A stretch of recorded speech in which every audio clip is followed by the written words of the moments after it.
Well, hello, everybody from around the world. Today is Economics Monday with the Honorable David M. Walker, the former Comptroller General of the United States. And our topic today will be Trump 2, the economy. Where's the economy going? What did Trump do? What is he going to do? So we're going to basically speculate what the next 4 years look like. So with that, we're going to bring in some of our speculators. And this person speculates a lot. Anyway, we're not going to talk about how he invests, but he's also an author of the Financial Advocacy podcast. We're going to bring in David Kinder. David, welcome to the show. We're going to be speculating on the next 4 years with our friend Donald Trump. Donald will not be joining us, but David Walker should be joining us later on. That's because Donald wasn't invited, not because we don't like him. We just don't have his email address. With that, we're also going to bring in the president of the Pod TV network, Kimberly Calhoun, has joined us also as well. And then from Canada, we're going to bring in Sasha Starr, who gives us some insight. He also runs the show Modern Investments, which you can see on the Pod TV network. And for the people who listen to him, the smart people listen to him, they would have bought NVIDIA like 3 or 4 years ago because that was his big thing, NVIDIA. So with that, NVIDIA and the markets, we'll start with you, Sasha. What do you see the markets looking like in the next 3-4 years with the Trump administration? 3-4 years, it's frankly too long for me personally. My horizon is normally 3-4 weeks. 3-4 months is fairly long, but I could consider that, at least when I'm selling puts or calls. I'm taking sometimes 3-4 months, even longer approach, because that's where the money is.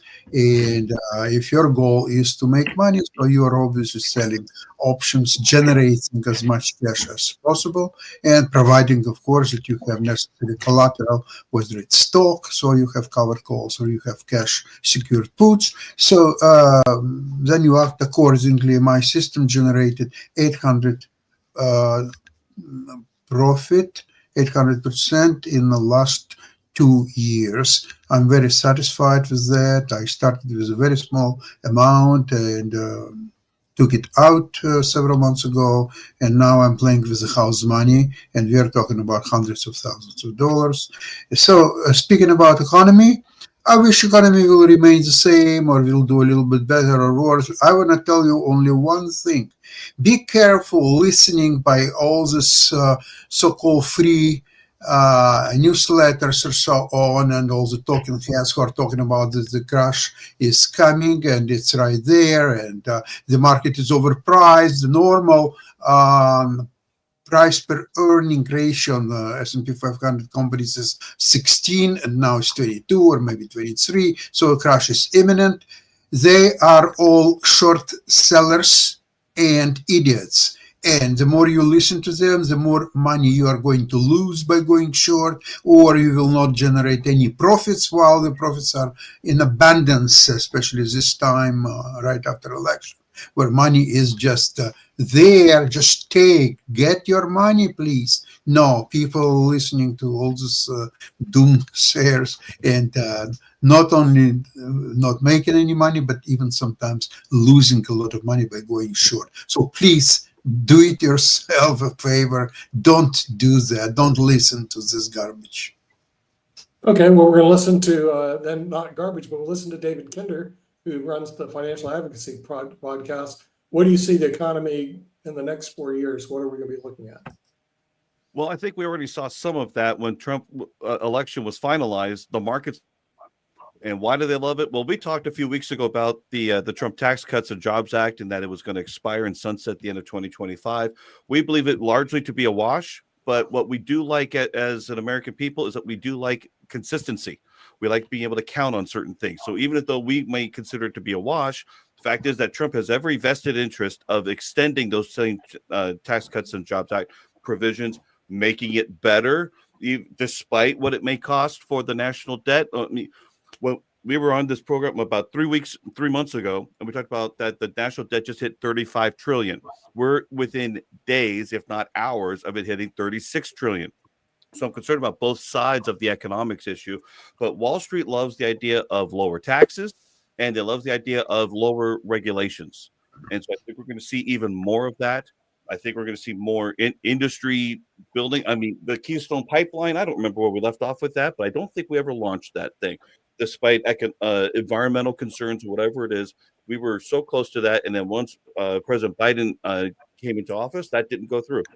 So Okay. there's a lot of other things that I think we're going to see the continuation of what Trump's agenda was before. We're going to see that resume and be even better because he's got so many other people on his team to help guide and advise him. This is going to be an interesting time. I'm excited for it. I'm also a little concerned, but we'll see. Trump is not a dumb guy. He knows how to get things done. Okay, we're going to see if they can get anything done in Los Angeles. So we're going to bring in Rick Rosner from LA. Yeah, so all I want to know, and nobody can tell me this, right now the stock market's going crazy, up 1% today, setting new records every week.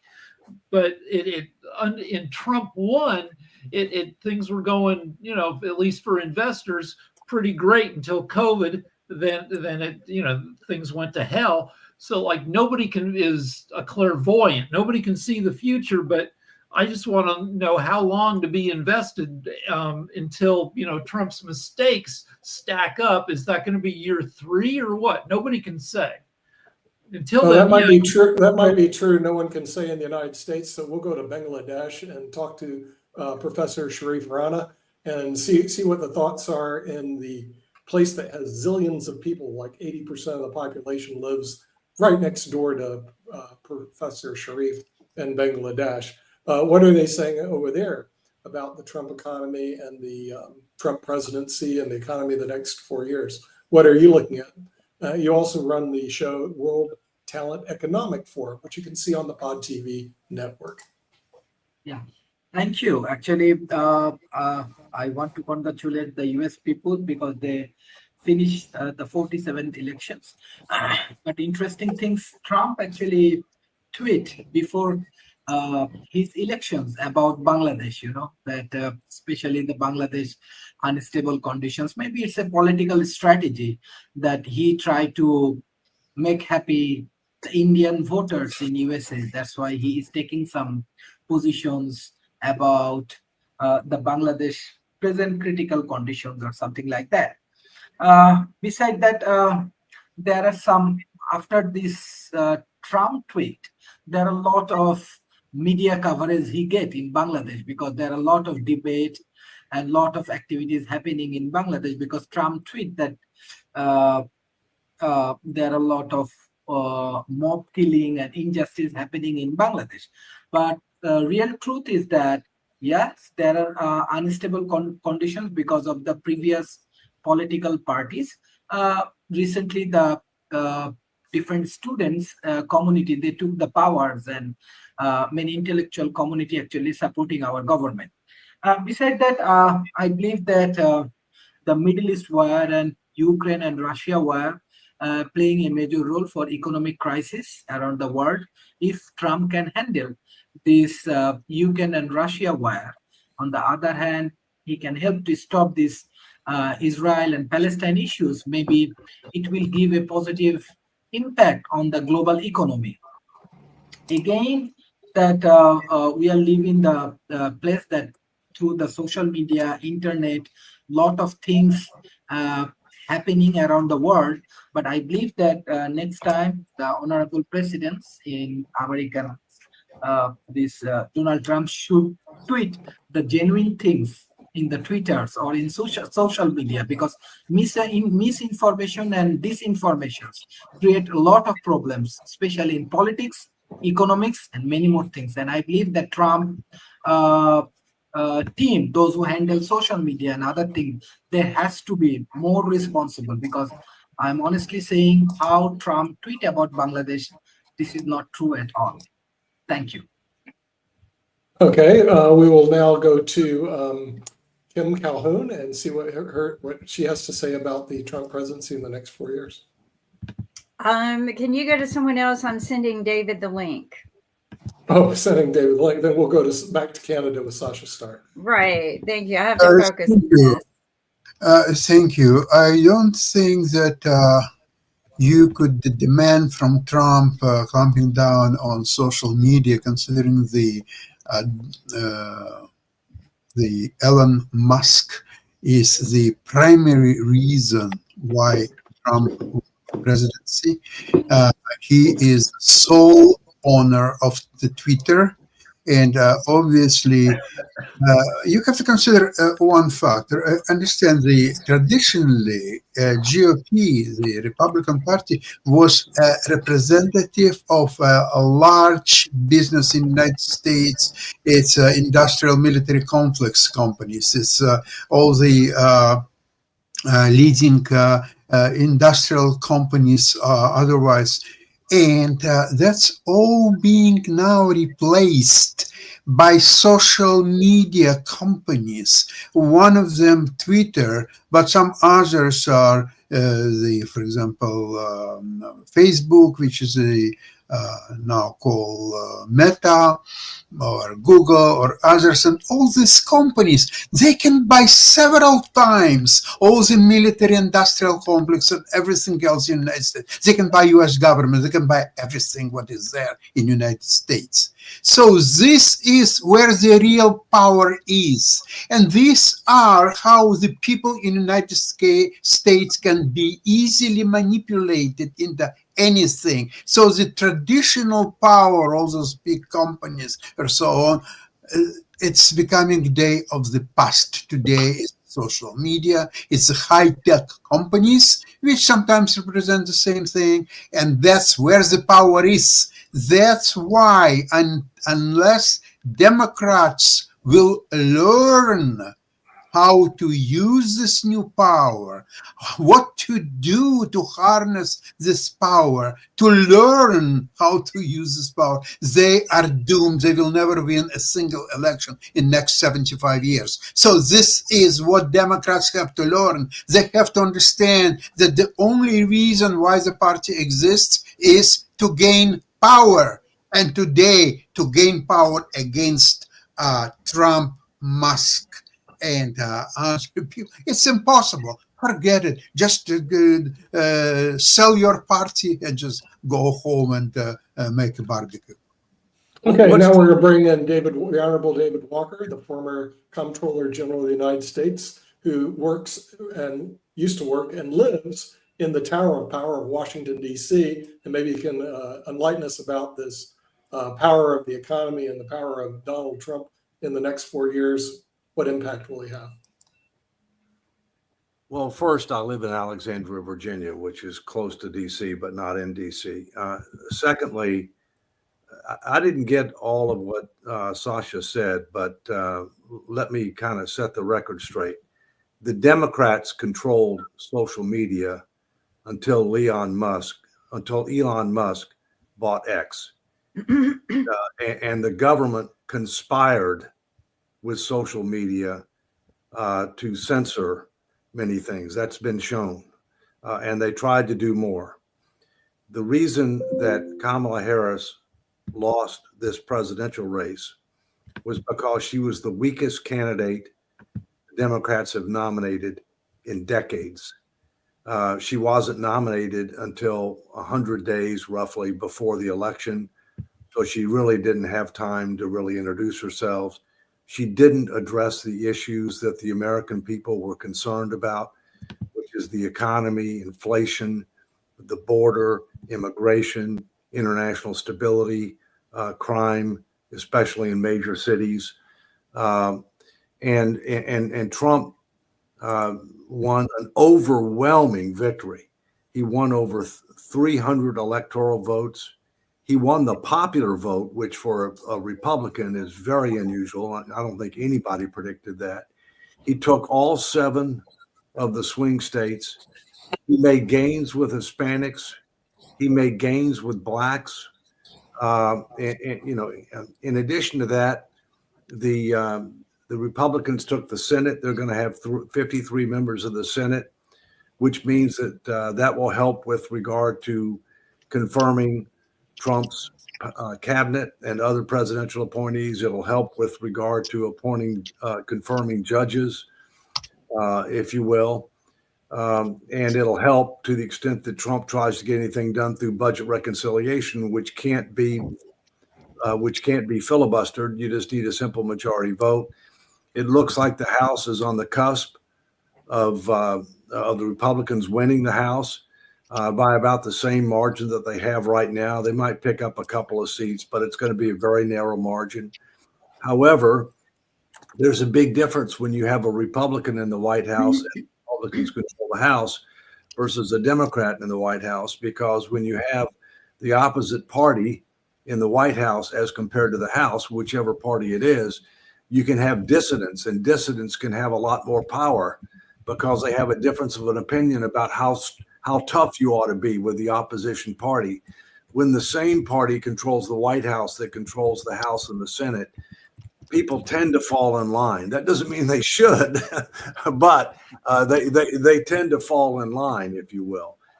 What's going to be critical is what's going to happen over the next few months to see who the key players are going to be. He started naming some of them, but it's pretty clear to me that Trump is going to start out with several executive orders that are going to deal with at least the two big issues that he's said that he wants to deal with on day one.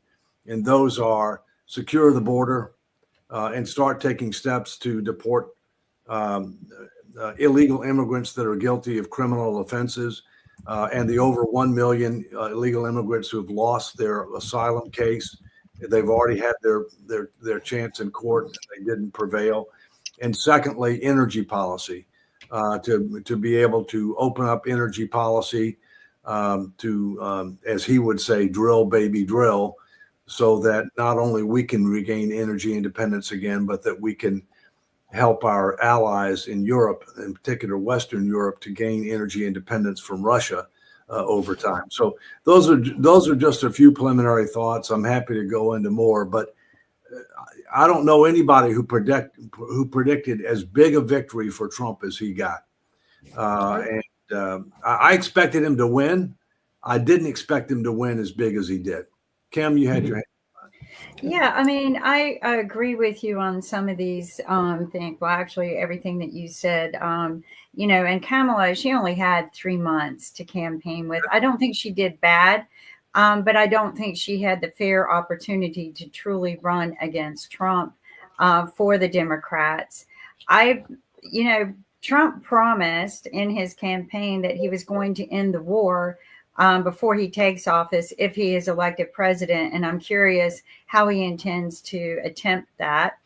As far as the immigrations go, mass deportation, I hope that we're a little more careful, because I don't think the numbers and the math was done accurate. And we still need people here to help us, do the work that Americans don't want to do. We had this conversation last show. I think that the people who are hiring the people who are crossing over and have no documentation, they need to be held accountable, because they're the lures. They're the ones that are creating the mess that, Trump spread fear on. Majority of these people aren't criminals. They aren't. They just want to work. So I think that, we need to be a little bit careful. But Elon said something that has concerned me, and that's, in order for America to rebuild, we're going to have to crash it. We're going to have to break it up, and we're going to have to struggle and suffer for a while in order to rebuild it again. And my sister had said kind of the same thing before Elon had mentioned this is, in order for us to recover the situation we're in, we're probably going to have to see a depression. What are your thoughts on that, David? Well, first, I don't know exactly what Elon said, but I'll give you several thoughts. Keep in mind, there's well over 10 million illegal immigrants that have come across the border, during the current administration. Well over 10 million. There's a little over 1 million that have already had their day in court, and they're not eligible for asylum. So you start with them. You start with illegal immigrants who have committed with criminal offenses. That's a small subset of the over 10 million people who have come in just in the last, just in the current administration alone. So you're not going to have an attempt to try to deport over 10 million people all at once. It doesn't make sense, and it's not feasible. But we do need to recognize the difference between illegal immigration and legal immigration. We need immigration. We only have a birth rate of 1.62 per female. That means that our population will go down. At the same point in time, we need to recognize that there's a difference between a pathway to legal status and a pathway to citizenship, and that we ought to learn from our competitors around the world who have upgraded their immigration policy to focus on what's in the economic interest of the nation. And we haven't done that. We have no human capital strategy at the national level. With regard to Elon, Elon has expressed the most interest in doing what he calls a government efficiency initiative, okay? And there's been talk from time to time about the Office of Government Efficiency. I'll give you my thoughts on that. First, I called for a government transformation commission about 12 years ago. Efficiency would be a subset of that, but it's just a subset of that. In my view, the last thing you want is to create another government department. We got too many government departments already. It reminds me of the time that the AICPA, and I am a CPA, created a committee on committees because it had too many committees and it wanted to rationalize committees. At least it did rationalize the committees. My view is we do need some type of a government transformation commission which deals with what should government do, what level of government should do it, what is it trying to accomplish, how does it measure success, and how do you link resources, whether they be financial resources, human resources, or regulatory authority, whatever else, to try to achieve that. In my view, government's grown too big, promised too much, subsidized too many, lost control of the budget, does not have a strategic plan, does not manage for results. And I think that there's an opportunity to be able to consolidate, to devolve, to eliminate. I think about this. I mean, I go back, and I'm going to come to Rick in a minute, but I go back to my experience at GAO. You know, when I ran GAO, we ended up developing our first ever strategic plan, which, again, let me repeat, the federal government still doesn't have one since 1789, okay?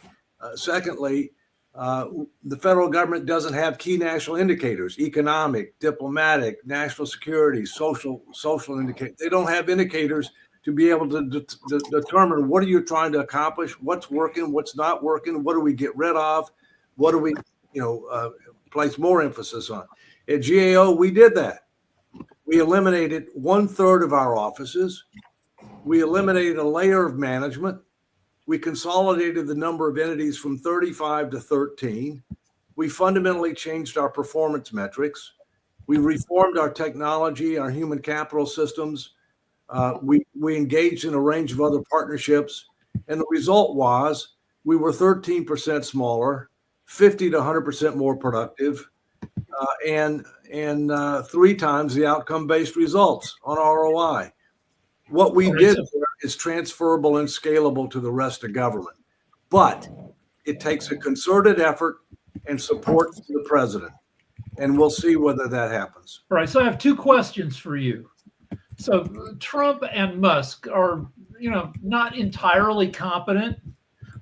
So my question 1 is, whatever they do, is that going to end up being better than not? And 2, can you get yourself hired by this government because you do know what you're doing? Well, first, you got to keep in mind, you have to separate what can be done through executive authority and what's going to require legislation. Okay?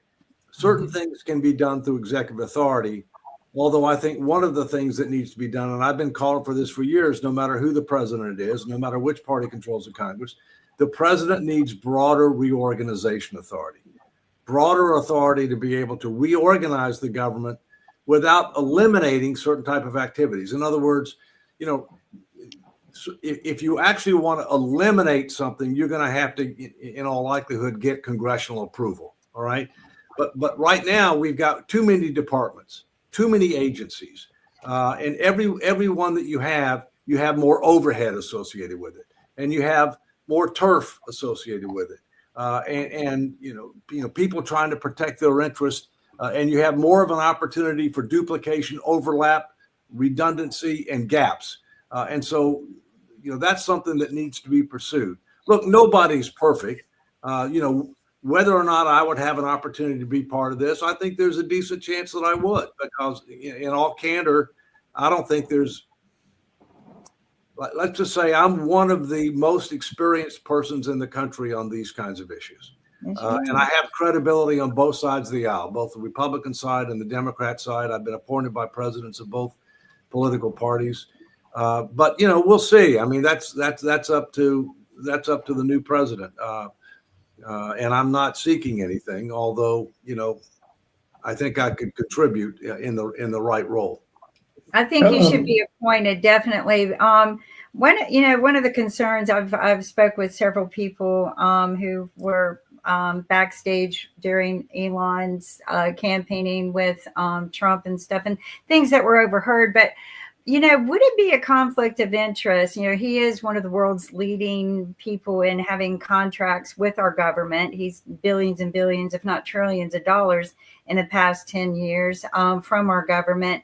Would it be a conflict of interest if he were assigned to oversee those government divisions that actually regulate his contract? Well, first, I think personally, I think Elon is brilliant. Okay, I do too, and I think that he could clearly contribute to an effort like this. All right. At the same point in time, he's CEO to several private sector companies, which requires time. Some of those companies have major contracts with the federal government, and therefore there is a conflict there. I think one of the things you're going to have to think through is how best to involve Elon. They're going to have, full-time people focused on this. They're going to have to be subject to all the ethics rules, all the conflict rules, all the financial, rules, if you will. To me, the best way to probably involve Elon in it is to have him as chair of some type of an advisory group rather than head of the thing, and make him a special government employee, which I am right now on the Defense Business Board. I've got a meeting the next 2 days of the Defense Business Board, which I was when I was a trustee of Social Security and Medicare, which was a presidential appointment with Senate confirmation. By making somebody a special government employee, you can spend up to 60 days a year being involved in a particular government activity. You have to disclose all your financial interest and all of your outside interests, but you don't have to dispose of them. But you have to recuse yourself from anything that is a direct or appearance of a conflict of interest. I think that's the way that you can have Elon involved, okay, with appropriate transparency and safeguards. But realistically, we don't need another department. And realistically, he probably doesn't have the time, nor would he want to do what he has to do from a financial standpoint to be a full-time government employee. Who's gonna? David had his. I have a thank question. you. Okay. Okay. Now that David the spotlight's on me here. yeah.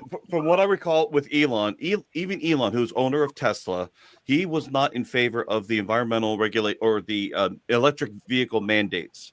So he wants that one actually repealed, if I remember correctly. The other part with Elon is that he's actually expressed interest, and Ron Paul, if I remember right, has accepted that they would both work together on this. And if anybody's a critic of federal overspending and the Federal Reserve Bank, it's Ron Paul.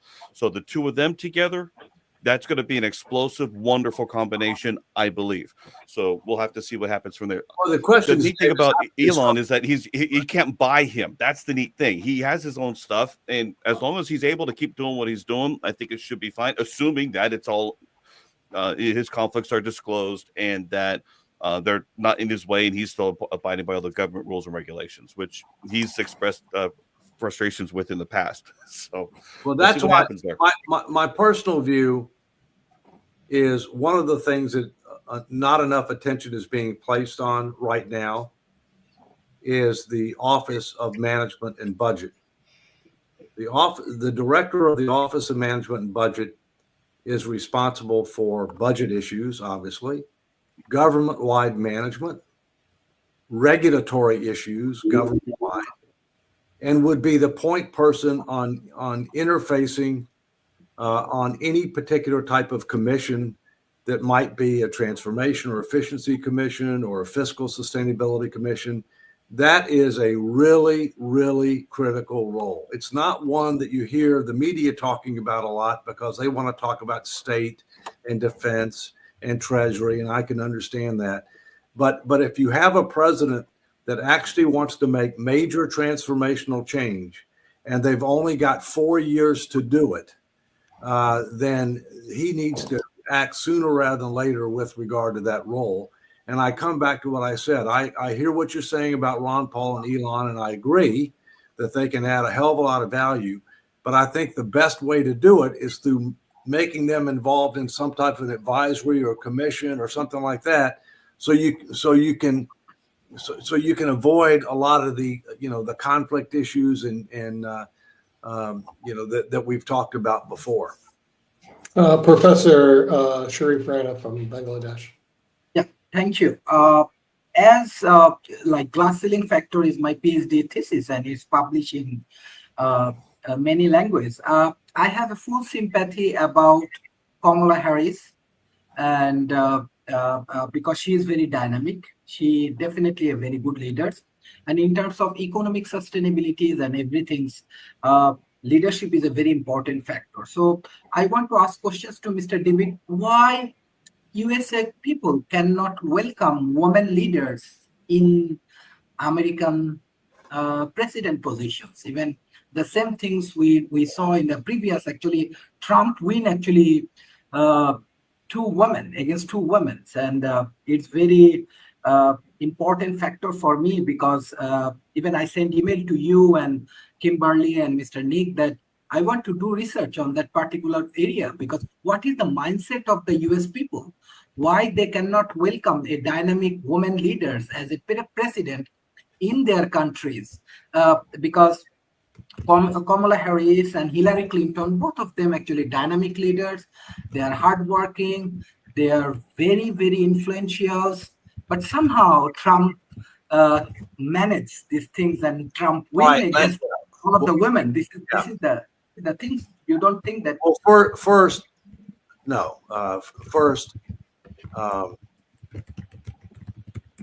I would respectfully suggest that the reason that Kamala Harris lost had nothing to do with the fact that she was a woman.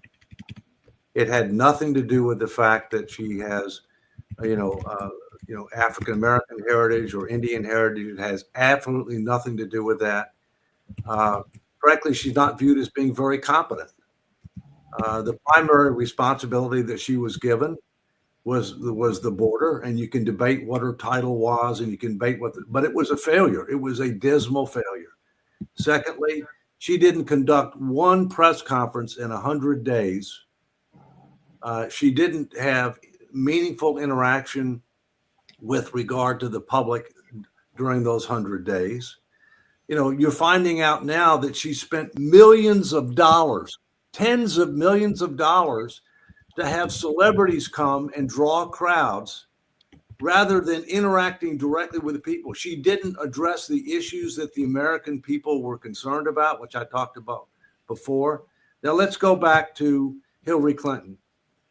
Hillary Clinton was extremely qualified. No ifs, ands, or buts. She was extremely qualified, eminently better qualified than Kamala Harris. All right. Hillary Clinton lost for 2 reasons. One, she wasn't likable. All right. And number 2, Trump talked about taking on the establishment and making major changes, and people were ready for change. There are plenty of women who I think are capable of being president of the United States. And there's no question in my mind that I think we will have a one president at some point in time. And one of which also has Indian heritage, who is the former governor of South Carolina. there are several governors, current and former governors that are women that have done a good job. Okay, Nikki Haley is who I'm talking of. I mean, I would have no problem at all voting for Nikki Haley. Absolutely no problem at all. Okay, you've had people like Condi Rice. I mean, Condi Rice is incredibly capable. She doesn't want to be president. Politics is not an integrity and a merit-based endeavor. So the bottom line is that I think we will have a woman president at some point in time. But the first and foremost criteria is you want somebody who is qualified, who you think will do a good job, no matter what their race, gender, ethnicity is. Rick. So when there's a car wreck in America, a big car wreck, the insurance companies and the courts all have to get together and decide what percent responsible each party was. Unless it's no fault, unless it's a no fault state. But go ahead. All right, but okay. But with this election was a car wreck for the Democrats. So yeah, you can figure out what percent every factor was. And I'd agree with David that the two women who were beaten by Trump, their gender was, I don't know, no more than 10% of the equation. That Hillary, as David said, she gave some people the creeps, high disapproval, even though she was highly qualified. And then there was the FBI stuff right at the end. So it wasn't, and with Harris, all the factors David mentioned, that she wasn't nominated, that when Biden came in, Biden had 50 years of experience in politics, and people valued that. So their femaleness had a very limited impact on their not getting elected. And let me mention one other thing, Professor. We had a very unusual situation this time, okay? Because we've only had one other time in the history of our country that a president ran for re-election after losing in the prior election. And therefore, when Trump ran, he was kind of quasi-incumbent. He had been president before, and therefore it was difficult for somebody to knock him out of being the Republican candidate, all right? Because he had already been there. In fact, one of the frustrating things is people say this guy's going to be a dictator and he's going to do this, he's going to do that. They forget two things. He's already been president, and he wasn't a dictator when he was president before. And secondly, people who say that are ignorant of the checks and balances in our Constitution. There are plenty of checks and balances in our Constitution to prevent anybody from being a dictator, including Donald Trump. Mark Lee.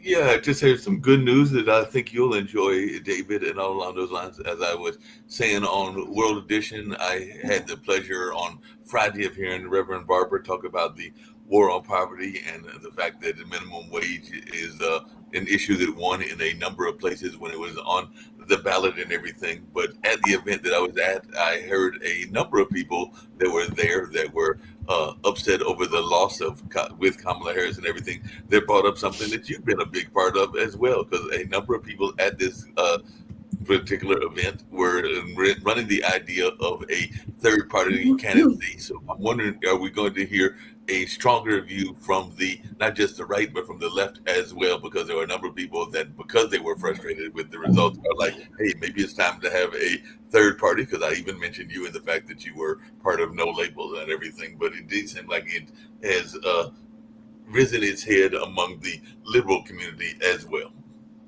Well, there are several alternative parties that exist already. And Mark, as you know, I co-moderated a presidential debate of candidates from three different parties: the Green Party, the Libertarian Party, and the Constitution Party. And there are some other minor parties out there as well. At the present point in time, while the country was very dissatisfied with the choices that it was given, 70% wanted a third option, and that was with Biden or Harris. They both felt that we needed another option, but that didn't materialize. At the present point in time, No Labels is not inclined to pursue creating another party. But they are very much actively engaged in trying to build bridges between the parties and trying to be able to expand on the Problem Solvers Caucus, the bicameral group, and in the 2026 elections to elect more independents, more unaligned people who commit to country over party, because I think both parties have a problem right now. They're very different. The other thing is that last numbers I saw, 51% of registered voters were unaffiliated or independent, like me. And the other parties were like about 25% each. All right. Although the Republicans have gained recently. I mean, the Democrats were ahead of the Republicans for a long time. But as we saw in this last election, the Republicans have gained, have gained more registrations, and the Democrats have lost registrations. And I think part of that is because the energy in the Democratic Party was not in the sensible center. The energy in the Democratic Party was on the left. And the country, I think, is, it's center right with regard to economic and fiscal issues. It's center to center left on social issues. That's where the country is. But unfortunately, that's not where the parties are. That's very much true and everything. Just really quickly, I can just interject in that because one of the things that Reverend Barber said that shocked the audience, and like I said, it was a small audience of a few hundred and everything, was that he is actually an independent. So even though he's involved with the war on poverty and the repairs of the breach, he actually said, this may shock y'all, but I actually am a independent and not a party affiliated. But like I said, I know he's definitely, and even Martin Luther King talked about that war on poverty and minimum wage being part of that war on poverty. So do you think that we can have a successful war on poverty, and should we have a war on poverty and everything like that? Because there is a sizable amount of people that are in poverty, and amount of children in poverty, even in our developed nation, is shameful in my mind. Well, the sad but simple truth is that we declared a war on poverty in the 1960s. And the poverty rate's about the same now as it was in the 1960s, except for the elderly. Right. And the reason, the lowest poverty rate by age group are seniors. Mm-hmm. And one of the reasons that is because of Social Security and Medicare. Okay. The highest poverty rate in our country is children who represent the future. I think if you're going to deal with this issue, Mark, we have, yes, you can consider raising the federal minimum wage, but many states have already raised their minimum wage way above what the federal minimum wage is. I mean, if you will, states are sovereign entities. They can raise their minimum wage if they want, and most of them have, okay? But I think we need to go to the real root cause. The real root cause includes things like our K through 12 education system, okay? Training and retraining, and a number of other factors where we need to give people more capability, all right, so that they have more opportunity, so that they can end up getting better positions, make more money. I think, we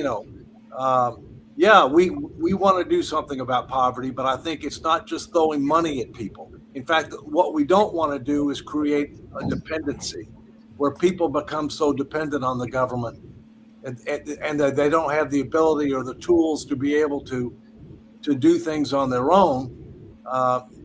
That's a vicious cycle. That's not a cycle we want to be in my view.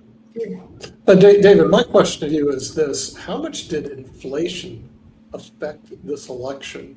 From what we've heard from a lot of people around the world, especially in the United States, is that grocery costs were up, gas was up, housing was way up, and all of a sudden inflation was big in the last 4 years. How much do you think impact that had on the election? I think it was number one or number two. And what the Democrats failed to recognize is, while it's true that inflation has come down from its peak of 9.1% in June of 2022, that aggregate inflation during this administration is over 20%, and in some categories much higher than that.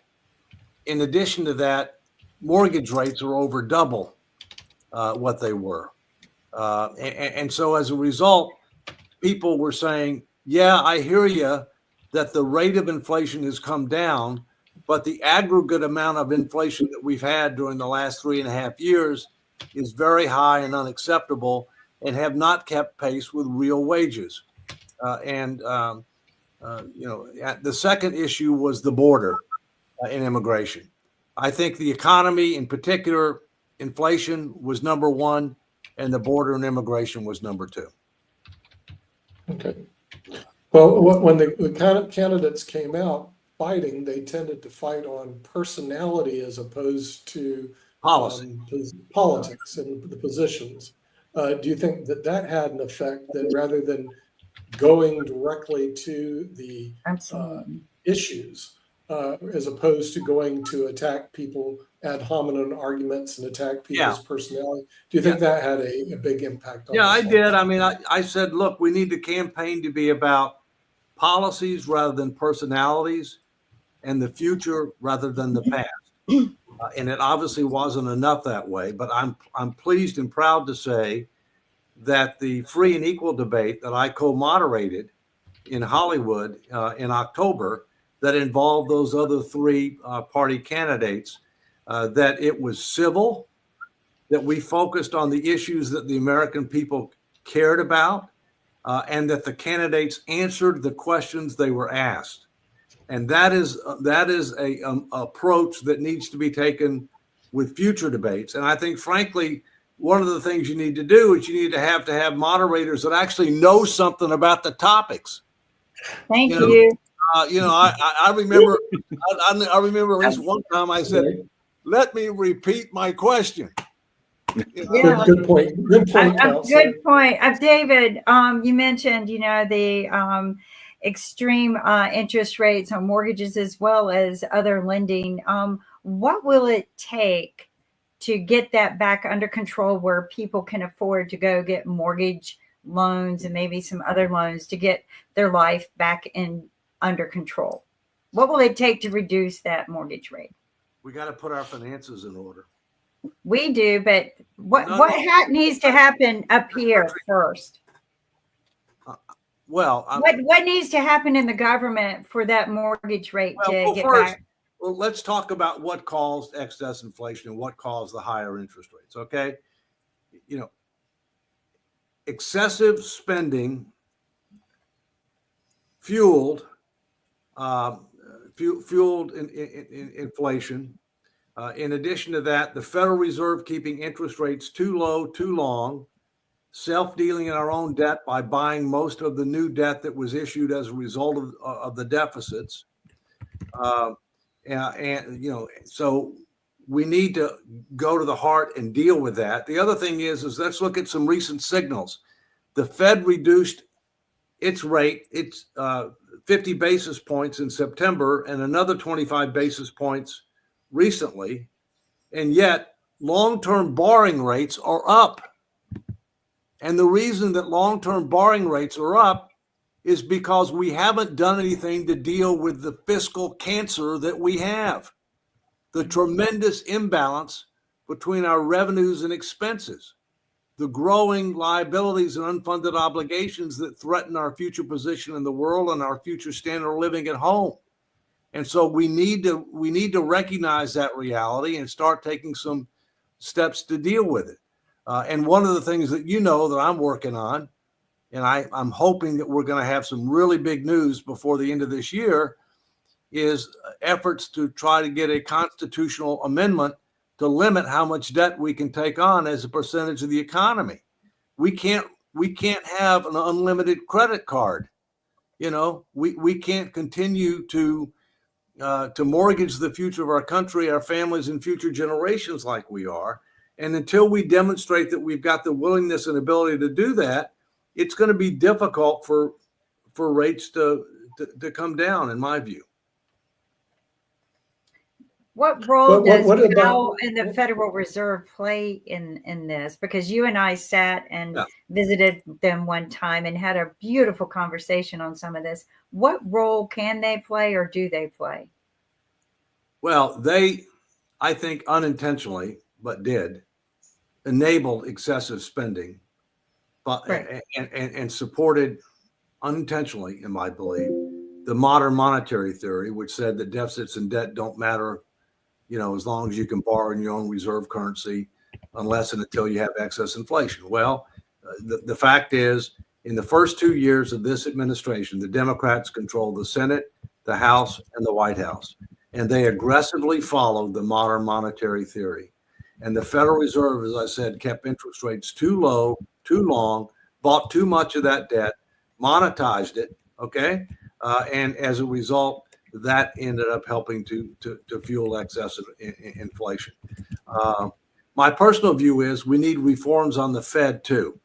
And the Fed says that they have 3 mandates. Actually, sometimes they say they only have 2. Okay, to me, their number one mandate is to maintain stable prices. In other words, modest rates of inflation. Their target is 2%. So that should be number one, first and foremost. Number 2, promote macroeconomic growth. If you promote macroeconomic growth, that will help with employment. That will help in a number of different areas, okay?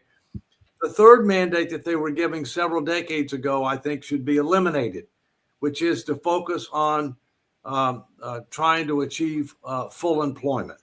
I don't think that's their job, because full employment has a lot to do with things like education policy, immigration policy, welfare policy, tax policy, and the Fed has nothing to do with that. So the other thing I think that has to happen is there's got to be limitations on the ability of the Federal Reserve to self-deal in federal debt, which is short-term gain to hold down interest rates, long-term pain with regard to when you end up unravel those positions, which they will do over time. So I think that we need major reforms on the fiscal side, which is tax and spending policy. Okay, but we also need reforms on the monetary side as well. Dave, From do you think the Fed will be able to keep its independent status, or it will go under the Trump's government? I think it'll be able to maintain its independent status. I think Powell has his position until sometime in 2026, as I recall. He's not likely to get reappointed. The president can ask for his resignation, but he can't require him to resign. There are probably things that he could do to make life tough for him, I would imagine. But I think it will maintain its independence.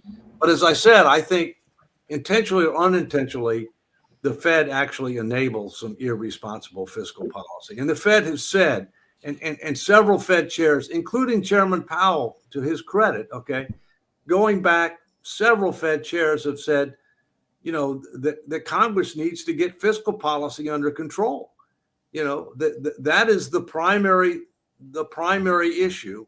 And I'm hoping that the new administration will make some progress on that because, the fuse is lit on our debt bomb and time's not running in our favor. I was asked recently, and it's supposed to be published any day now for International Economics Magazine. I was asked to estimate what percentage chance would there be that there would be a global debt crisis within the next 3 to 5 years. And I said, under our current path, 70%.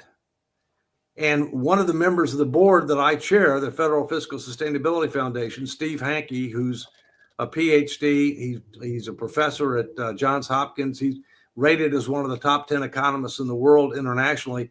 He said, I'm lowballing it. But my point is that we got a problem. It's growing every day. We need to start taking steps to address it.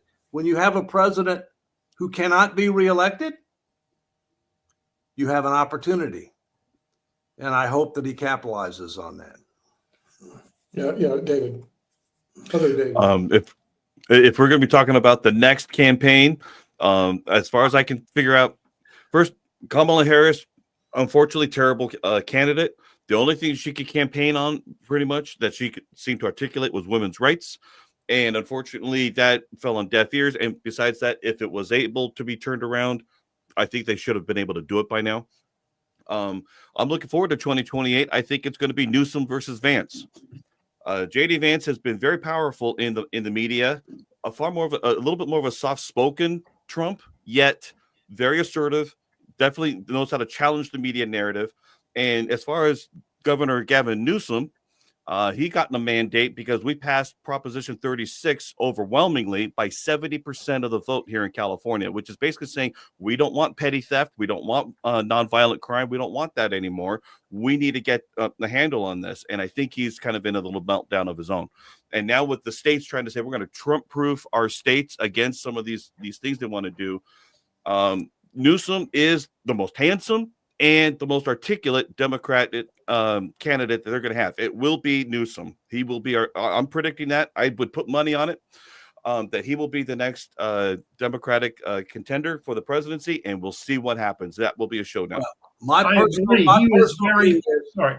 Pardon me 1 second, Rick. I'll come right to you, Okay. buddy. All right. I apologize. That's My okay. personal view is we got a lot of work that needs to be done in the next 4 years, and I don't want to think for a nanosecond about what's going to happen in 2028. Although I will tell you that if you looked at the debate between Ron DeSantis and Newsom, I thought Newsom did terrible on that debate. The biggest example that I can recall was the moderator of that debate did something that should be done in a standard practice. He put up data. And then he asked the question. And here's the one that I remember the most, David, and that was he put up data on what the income tax rates were in California versus Florida, what the property tax rates were, what the sales tax rates were, what the inheritance tax rates were, whatever. He put up all that data. It was clear and compelling, and yet Newsom came back and said, "Oh, our middle class pays lower tax rates than Florida." I mean, it was like, I'm going, this guy's he's on a different planet. Rick, go ahead. Well, we pay less than 0.5% in property tax here in California. Property tax is low because of the constitutional amendment that passed. Prop 13. Yeah, that's correct. That's correct. That's why. But anyway, Newsom was smart. He kept his head down during election 2024 so he wouldn't get tainted by it. And so, yeah, he's in a position to step in 2028, and he's got great hair. Hair wins presidential elections. Kennedy, Reagan, Clinton, Bill Clinton. Somebody can. I'm going to challenge you on that. Trump does not have great hair, although he is known for his hair. I'm just throwing that out there. I'm just saying that it's a plus. It is a plus, but you can buy a tube. I've yet to see a convincing. In the Biden Trump election of 2020, both of them had surgery on their hair, like me. The whole front of my hair is moved from the back of my head. They plugged it into the front. Biden had anyway. Point of information. That's correct. Point of information for all the people in the Pod TV network. Bob Ferguson won the governorship of state of Washington, and he has been on our show before. He's actually, Sasha, he's a chess master. And that's the reason he was on our show. It had nothing to do with his politics. He was actually on because of chess. He won the Washington State Chess Championship twice. Made the right moves. Wow.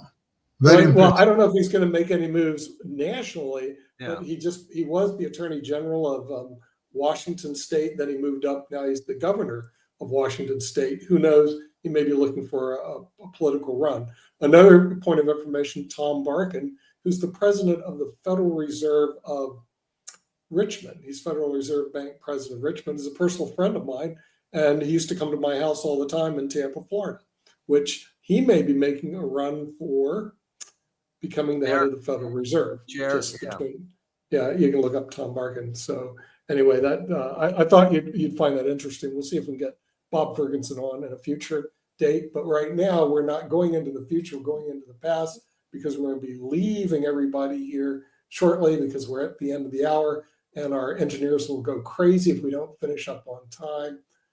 So we want to thank our David M. Walker, the former Comptroller General of the United States, and of course, Professor Sharif from Bangladesh, who's beaming in across the world, Sasha Starr, and me from Europe, and Kim from the United States, and David from the United States. And we'll see you next week on Economics with the Honorable David M. Walker. Take care.